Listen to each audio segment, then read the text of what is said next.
Right, so what we did last time is pretty much imported a bunch of art and set it up in our scene.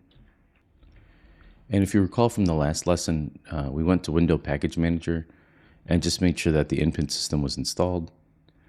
And what I'm going to do inside of my folder here, my spaceship art folder, is I'm going to, I think, just create another folder. Um, let's see. Well, we're only going to really create one input system, and that's for the ship. So I can just kind of create it in the space shooter here. So I'm going to right click and I'm going to create, and let's see. Actually, you know what? We're going to add the input system on the player. So go inside of here, hit add component, and start typing input. And we want this player input here. And when we click on it, if you recall from the last tutorial, it's got all of these things that are built in: on move, on look, on fire, things like that. But we need a new input. So see how this one says player input underscore platformer? When we click on that, and it takes us to this input system folder here for our platformer, we need a new one for our space shooter, right? So I'm going to select my player here, and let's see. Let's see if we click on actions, if I can select none. Yeah, and then I'm going to hit create actions here.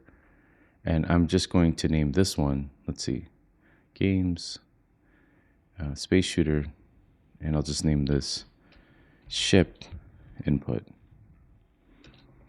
Maybe space. Yeah, we'll just do ship input. I don't think we're going to be making any game with any like water ships. Yeah, ship input. Maybe we can do underscore ship input or something. And I'll just save that. And remember from before, it automatically opens up. And by default, under ship input here, we have a move, we have a look, we have a fire. And because we have this move here, they automatically mapped it to the most common things, like your left stick for movement, and then your WASD keys here. And if we select move, you could see it's set to a vector 2. And again, I mean, we do the last game too if you want a little bit more in-depth detail, but you know, we're moving the X and Y position. And move, it automatically creates a method here called onMove. I don't know if you can see that because I have a widescreen monitor here. And when it maps it to onMove, we use this onMove method. It's what accesses this functionality here with all of these keys. Same thing, right? Like you see there's a like look here, right? So we look inside here. Is there some sort of on look? Yep, there's an on look. Same thing with fire. And any new input we create, like here's our fire system, which is mapped to the right trigger of a gamepad, the left mouse button of a mouse. And so they do this by default because this is the most common way people play games. But again, lastly, you look in here, we see an on fire right here method that we could use later. And then we just bring in an event, and that's what accesses it. So if I select fire here, you could see this is mapped to some sort of button. I think something I forgot to mention in the last tutorial is if you look to the left here, there's a UI action map and a player action map. And you want to think of action maps like I can click plus and I can create a new action map and it has nothing inside of here. And I could bind this to something else, right? Now for the UI, we do want to click, we do want to point, we want to do stuff like that. So we can use all of this stuff to interact with the user interface as well. And that's something, you know, just overall. And you could see even within this thing here, that's where these additional ones, see where it says on right click, or if I right click on a user interface here and it'll connect it. But for right now, we're really mostly concerned with player actions, right? Okay, so this is where it's kind of critical. You want to double check. I'm going to hit don't save because I want to leave it as default. Sometimes, especially in the setup we have, it could essentially not put ship underscore input in here, and it could go to one of our other input systems, right? Because we have a ship input, we have the generic input system, which we use for our quiz game, and then we have this player input here.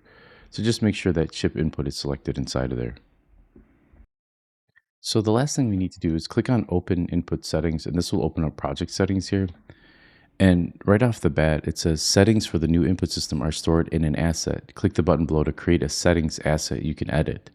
So do you see where it says tap view, dead zone, all this stuff? We're going to go ahead and hit create settings for asset. And this will create this input system settings here. And I'm just going to drag that into my space shooter in case we decide to create more than that for each new ship input. And so by default, these are pretty fine. These are okay. Well, we can edit them later. And I'm just going to go into my space shooter here, and I'm actually going to create a folder, now that I think about it, called input, because we have, you know, 2 or more files. So we have these 2 files here. And I'll just put them inside of there so we have that stored. And I tend to always do a save project just to be safe, so it saves everything kind of in our setup. All right, so inside of our space shooter here, I'm also going to create another folder, and I'm going to put an underscore and call this scripts. And the reason for that is when you put an underscore in front of it, it moves to the top. And this is what I generally do a lot of tweaking from, is the art in the scripts folder. So inside of here, I'm going to create another mono behavior script, and I'm just going to call this one player ship controller. And this will be what controls our player ship. I'm going to select my player here, and I'm going to just on the top level here, we've got this player input. I'm just going to select my my player ship controller and drag that on there, and now we have the player ship controller script. I'm going to go ahead and pause the video and go ahead and open up this script. All right, so let's back out of our controller here, and here's our player ship. I'm going to go ahead and hit F to focus on this, and I'm going to expand my inspector a little bit. So I'm going to write some code just to show you how the input works. This is sort of a refresher. So what we need is we have this ship input here, and by default, because we have this player ship controller script on here, we can automatically access. We don't need to get the controller or get the component of this onMove method. So let me show you that. So we need a variable that's of type vector2 that can store the x and y axis, right? And we're going to just call this input. Now, what I can do with this is instead of like our start method here, for example, we can just grab onMove. We can just rename that onMove, and that will automatically connect us to this onMove method here. But in order to get the value that is stored inside of this onMove, if you recall from the last video, we need to explicitly say, hey, we're grabbing the input value. This is the value being input when we press the WASD keys. So here's on input value. Now we're getting this error because we need a using Unity engine dot input system here. And now that allows us to have the input value. Now what I can do is I can just say input. I could just, I should call this player input instead of player input. There we go. That's probably going to make better sense. I could say player input equals, and what I want to do is I want to say value. This is where I'm actually going to get the vector2 value.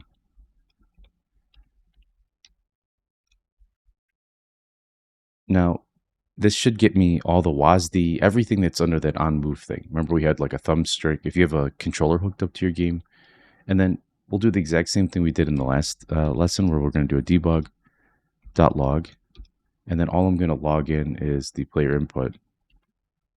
And remember, what debug.log does is it prints it to the console. So I'm going to hit Control-Shift-C to open up my console here, or you can go to Window. I think it would be Command-Shift-C. I know some of you guys use Macs, but Window, and then let's see, General, and then here's Console, which is this guy right here. So I'm going to go ahead and clear these out. That's interesting. Move speeds value is assigned but never used. Oh, this is for one of my other games, which actually started a new project, so I might want to delete that out. But anyway, so let's save this, and then I'm going to go ahead and press play here. And as I push my WASD keys here, I have to click in my game view, and I actually have to click this on. You could see if I push the A key, it moved it to -1. If I push the D key, moved it to +1. If I move the W key, it's giving me a positive in the y-axis. So you might be like, well, and if I push the S key, it gives me a negative value in the y-axis. So if you recall from the last game, if we select our player here and I move the player up, I want that value to count. See how it's adding to -12 to bring it to a positive value. And if I push the down key, see how this is negative y. When I push the S key, it's subtracting from that value. See that? -12 here.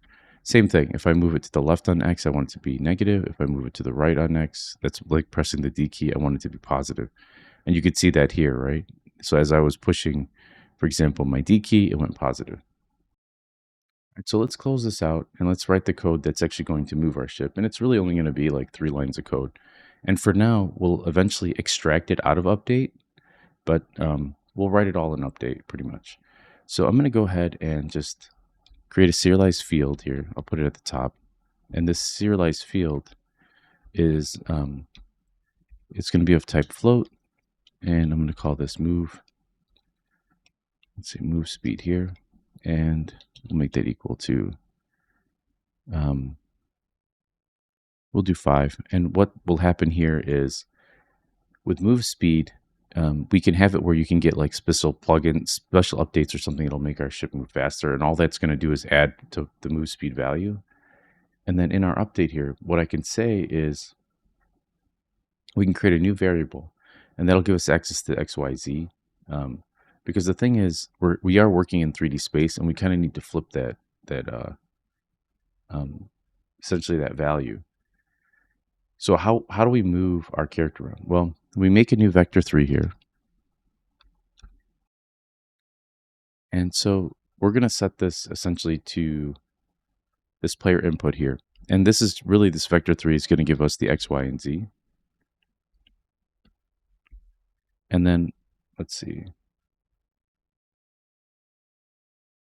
Oh, let's name this player position. And there we go. And that we can make that equal to player input. Now, all this is going to do is it's going to store this vector 3 in the X, Y, and Z. The Z is always giving us 0, right? So this player position here is, again, it's not really doing anything yet. It's just storing whenever we press X, Y, or Z, and it's checking it every frame.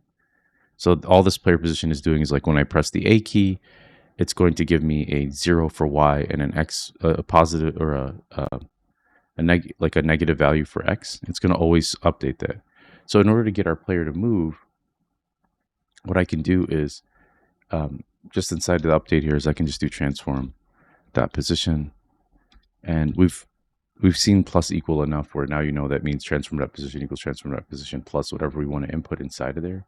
And what I want to input is this player position. And I want to, if I do it right now, it's not going to normalize it, right? So that's why we always use that time.delta time, and then we do move speed so we can control the speed. So right now, we have player position here. If I move this character around, you can see it's like really crazy, but we're able to move it. If I multiply it by time.delta time, that normalizes it. So time.delta time. And I'm going to actually, just for now, just put this on a new line. Actually, I'll leave the multiplication. I guess I'll just zoom out a little bit. In case there's somebody who might need it. So now if I press play, you'll see it's a little bit slower, but the movement is smoother. And a little bit slower. It's going to be a lot slower. So you can see here, it's a lot slower because we're normalizing that movement, right, times player position. So that's where we multiply this again times move speed, which is up here. So now if I save this and I press play,